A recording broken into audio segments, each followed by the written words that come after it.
السلام علیکم ورحمۃ اللہ وبرکاتہ۔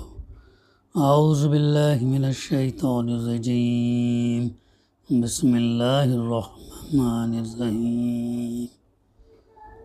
ان الذین آمنوا والذین هاجروا وجاہدوا فی سبیل اللہ اولئک یرجون رحمت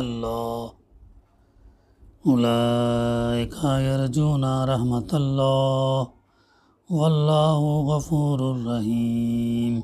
صدق اللہ العلی العظیم۔ رب اشرح لی صدری ویسر لی امری واحلل عقدۃ من لسانی یفقہوا قولی، رب زدنی علما۔ سورہ بقرہ آیت نمبر 218، جس کی تلاوت ہم نے ابھی سماعت کی۔ اس کی ترجمانی یوں ہے: بے شک وہ لوگ جو ایمان لے آئے اور وہ لوگ جنہوں نے ہجرت کی اور اللہ کے راستے میں جہاد کیا، یہی لوگ اللہ کی رحمت کی توقع رکھتے ہیں، اور اللہ تعالیٰ انتہائی بخشنے والا اور رحم کرنے والا ہے۔ اس کی تفسیر یوں ہے: اس آیت پر جب ہم غور فکر کی نگاہ ڈالتے ہیں تو چند سوالات ابھرتے ہیں۔ ایک سوال یہ پیدا ہوتا کہ ایمان کیا ہے؟ دوسرا سوال یہ پیدا ہوتا کہ ہجرت کیا ہے؟ تیسرا سوال یہ پیدا ہوتا کہ جہاد کیا ہے؟ چوتھا سوال یہ پیدا ہوتا کہ جہاد فی سبیل اللہ کیا ہے؟ پانچواں سوال یہ پیدا ہوتا کہ رحمت خداوندی کیا ہے؟ چھٹا سوال یہ ہے کہ رحمت خداوندی کے امیدوار ہونے اور اس کی توقع رکھنے کا مفہوم کیا ہے؟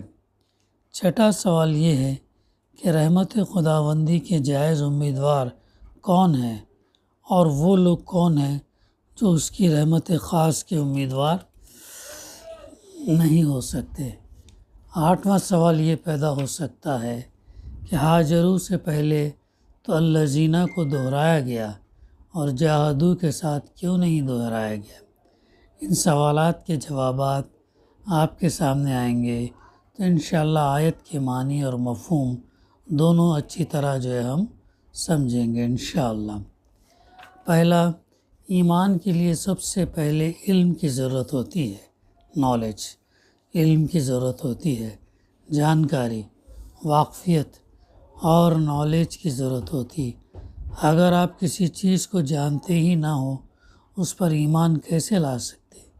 ایمان کے لیے دوسری ضروری چیز فہم اور سمجھ ہے۔ اگر کسی چیز کو آپ سمجھے ہی نہ ہوں کہ وہ کیا ہے، کیوں ہے، مفید ہے، مضر ہے، کیسی ہے، کیسی نہیں ہے، اس کی صفات اور خوبیاں کیا ہیں، اس وقت تک آپ اسے صحیح معنی میں تسلیم ہی نہیں کر سکتے۔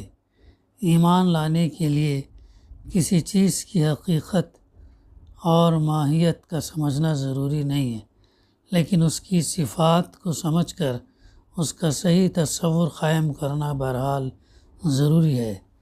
ایمان کے لیے تیسری چیز دل سے ماننا اور قبول کرنا ضروری ہے، کیونکہ اگر آپ کسی چیز کو ظاہری طور پر مان بھی لیں لیکن اسے دل سے تسلیم نہ کریں تو اسے ایمان نہیں کہہ سکتے۔ ایمان کے لیے چوتھی چیز کسی چیز کو جاننے، سمجھنے اور دل سے ماننے کا اقرار، اظہار اور اعلان بھی ضروری ہے، کیونکہ دل سے قبول کرنا ایک چھپا ہوا اور پوشیدہ عمل ہے۔ جب تک کوئی شخص زبان سے اقرار نہیں کرے گا، دنیا میں اسے مومن شمار نہیں کیا جا سکتا۔ ایمان کا اعلان اور اظہار کیے بغیر کوئی شخص اہل کفر سے کٹ نہیں سکے گا، طاغوت سے کفر نہیں کر سکے گا اور اہل ایمان کے سماج کا جز نہیں بن سکے گا۔ غرض کہ جب تک آدمی اللہ تعالیٰ پر، اس کے فرشتوں پر، اس کی کتابوں پر، اس کے نبیوں پر، رسولوں پر اور آخرت کے دن پر ایمان نہیں لاتا، اس وقت تک وہ مومن نہیں ہو سکتا۔ ایمان یہ ہے کہ آدمی اللہ کو، اس کے فرشتوں کو، اس کی کتابوں کو، اس کے پیغمبروں کو اور عقید آخرت کو جان لے، فی الجملہ سمجھ لے، دل سے مان لے اور زبان سے ان حقیقتوں کو ماننے اور تسلیم کرنے کا اقرار کر لے۔ دوسرا سوال جو تھا، ہجرت کے اصل معنی ہے چھوڑنے کے ہیں۔ چنانچہ نبی صلی اللہ علیہ وسلم نے فرمایا، المہاجر من ہجر ما نہی اللہ عنہ، یعنی ہجرت کرنے والا دراصل وہ ہے جس نے ان تمام باتوں، کاموں اور چیزوں کو چھوڑ دیا جن سے اللہ نے روکا اور منع کیا۔ ہجرت ایک اسلامی اصطلاح ہے۔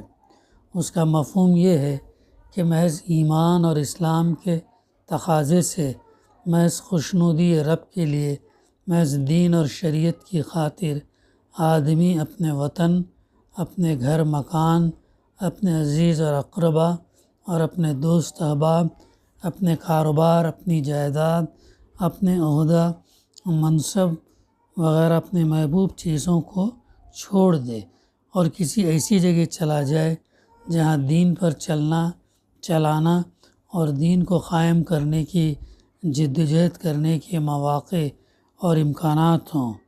ہجرت در حقیقت قربانیوں کا نام ہے۔ دین کی خاطر ہمہ پہلو ایثار کرنا اور قربانیاں دینا جو ہے ہجرت ہے۔ تیسرا سوال جہاد پر ہے۔ جہاد جدوجہد اور کوشش کو کہتے ہیں، اور الجہاد حق کو غالب کرنے کے لیے، اسلام کو برپا کرنے کے لیے، دین کو قائم کرنے کے لیے، اللہ کے کلمے کو بلند کرنے کے لیے ہمہ پہلو اور جان توڑ کوشش کو کہتے ہیں۔ چنانچہ نبی اکرم صلی اللہ علیہ وسلم نے فرمایا، الجہاد ماضٍ الی یوم القیامہ، اسلامی جہاد قیامت تک جاری رہے گا۔ رحمانی طاقتوں اور شیطانی قوتوں میں جنگ اور مدبھیڑ کا سلسلہ قیامت تک چلتا رہے گا۔ چراغ مصطفی اور شرار ابو لہبی میں کشمکش کا سلسلہ ازل سے جاری ہے اور ابد تک جو ہے جاری رہیں گا۔ تو یہ کشمکش جو ہے جاری ہے اور جاری رہیں گی۔ لیکن آیت میں جاہدو آیا ہے جس کے مفہوم میں دونوں طرف سے مقابلے کا مفہوم پایا جاتا ہے۔ جیسا خود لفظ مقابلہ ہے جو کم از کم دو فریقوں میں ہوتا ہے، لفظ مصافحہ ہے جو دونوں طرف سے ہاتھ ملانے کو کہتے ہیں، اسی طرح معانقہ دونوں طرف سے گلے ملنے کو کہتے ہیں۔ اسی طرح جاہدہ یجاہدو مجاہدہ کے معنی ایک دوسرے سے بڑھ چڑھ کر کوشش کرنے کو کہتے ہیں، یعنی کفار اور مشرکین اپنے باطل کے لیے جس قدر ذہن، وقت، دولت، محنت اور مادی طاقت استعمال کر رہے ہیں یا کرتے ہیں، مسلمانوں کو ان سے بڑھ چڑھ کر حق کو غالب کرنے کے لیے اپنا سب کچھ کھپا دینا چاہیے۔ اور اس سلسلے میں ایک مقابلہ خود مسلمانوں میں آپس میں بھی ہے، یعنی دین کی راہ میں قربانیاں دینے میں، سرفروشیاں کرنے میں ایک دوسرے سے بازی لے جانے کی کوشش کرنا چاہیے۔ چوتھا سوال، جہاد فی سبیل اللہ، یعنی اللہ کے راستے میں جہاد یہ ہے کہ محض خوشنودی رب کے لیے، دین حق کو غالب کرنے کے لیے اور صرف اللہ کے کلمے کو بلند کرنے کے لیے جہاد کیا جائے، دوسری کوئی غرض نہ ہو۔ قومی حمیت، وطنی عصبیت جو ہے، نسلی بڑائی، زمین کی بھوک، عزت، شہرت اور بہادری کا کریڈٹ، کوئی چیز بھی پیش نظر نہ ہو، صرف رضا الہی، اللہ کو راضی کرنے کا حصول اور شریعت الہی کا نفاذ اور بندگان خدا کی خیر خواہی پیش نظر ہو، یہ دراصل ہے جہاد فی سبیل اللہ۔ پانچواں، رحمت خداوندی سے یہاں مراد یہ ہے کہ اللہ تعالیٰ دنیا اور آخرت دونوں میں کامیابی اور کامرانیاں عطا فرمائے گا، ایمان، ہجرت اور جہاد کو قبول فرمائے گا، شکر اور صبر کی توفیق عطا فرمائے گا، آخرت میں جنت سے نوازے گا، دوزخ سے محفوظ رکھے گا، گناہوں کو بخش دے گا، انعام و اکرام سے نوازے گا، دنیا میں اپنی مرضیات کی زیادہ سے زیادہ توفیق دے گا اور آخرت میں اپنے محبوب بندوں میں شامل فرمائے گا۔ یہ تھا رحمت خداوندی۔ اس کا اگلا سوال کا جواب، رحمت خداوندی کا مستحق اور امیدوار ہونے کا مفہوم یہی ہے کہ آدمی اللہ تعالیٰ سے نا امید نہ ہو اور توقع رکھے کہ اللہ تعالیٰ میرے ایمان کو، میری قربانیوں کو، میرے جہاد کو قبول فرمائے گا۔ خود ایمان کا تقاضا ہے کہ آدمی اللہ سے مایوس نہ ہو، مایوسی کفر ہے۔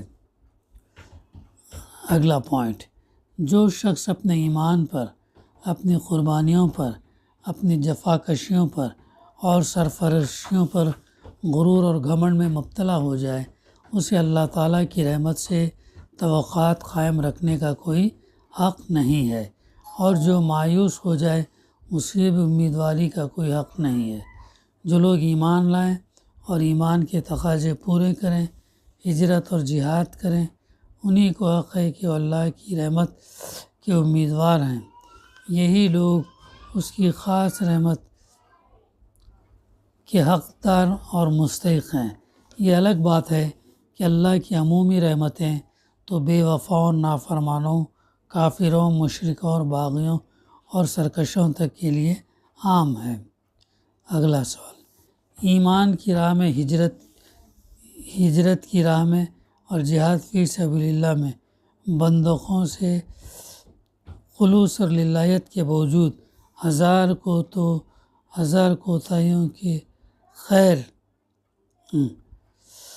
کوتاہیاں رہ جاتی ہیں، ہزار قصور اور خطائیں ہو جاتی۔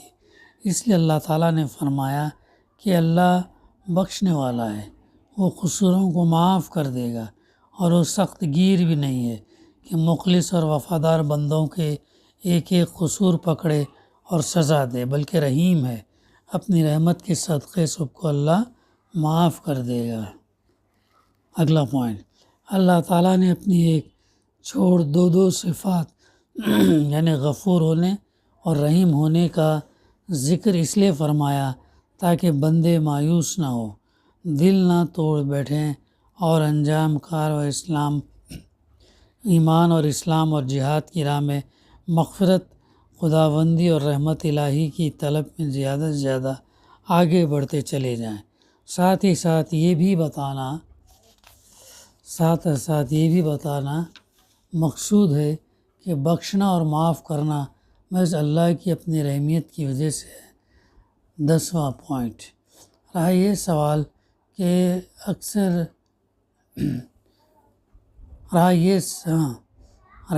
سوال کہ الذین کو جاہدوا سے پہلے نہیں دہرایا، البتہ ہاجروا سے پہلے دہرایا، آخر کیوں؟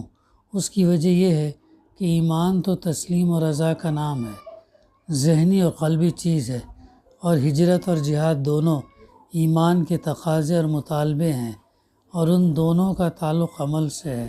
اس لیے ہجرت سے پہلے دہرانا کافی ہے۔ جہاد کے لیے صرف داؤ کو کافی شمار کیا گیا۔ ایک وجہ اور بھی ہے، وہ یہ ہے کہ ہجرت اور جہاد ایک دوسرے کے ساتھ لازم اور ملزوم ہے۔ تو یہ اسی کے ساتھ اس آیت کی تفسیر کا سلسلہ الحمدللہ ختم ہوا چاہتا ہے۔ دعا ہے کہ اللہ سبحانہ و تعالی ہمیں کہنے سننے سے زیادہ صحیح سمجھنے، اس پر عمل کرنے اور اس پیغام کو پہنچانے کی توفیق عطا کرے۔ ربنا تقبل منا انک انت السمیع العلیم وتب علینا انک انت التواب الرحیم۔ صلی اللہ تعالی علی خیر خلقہ وعلی آلہ وصحبہ اجمعین۔ الحمدللہ رب العالمین۔